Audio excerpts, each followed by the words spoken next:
You know, we've had a lot of talks lately, and I've brought up some conversations about hiring, firing, and how we treat our employees and setting standards. And I'm going to tell you something about setting standards with employees, and I just want to be really clear about this.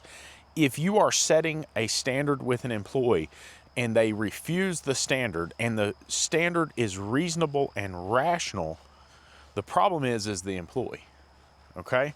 Now, I'm not going to say that if you've got a ridiculous standard, that employee is in the wrong or that the employee is the problem.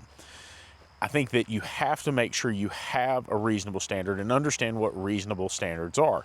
For instance, time off, right? In most businesses, a full-time position has, at bare minimum, an allowable time off of 10% plus, okay?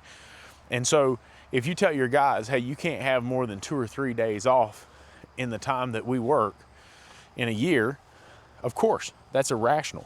That's not reasonable. If you tell the guys, like, hey, I don't actually want you using the bathroom while you're at work, that's unreasonable. You have to be reasonable about your request from your team, and your reasonable team members will respect that request. But you don't want to make unreasonable requests, because they definitely won't respect those. So make sure that you're making reasonable requests. And if you are making reasonable requests and you find that a team member will not respect them, if you find that a team member denies those reasonable requests, what you will find is that the team member was the problem all along. They were the toxic one. I guarantee it.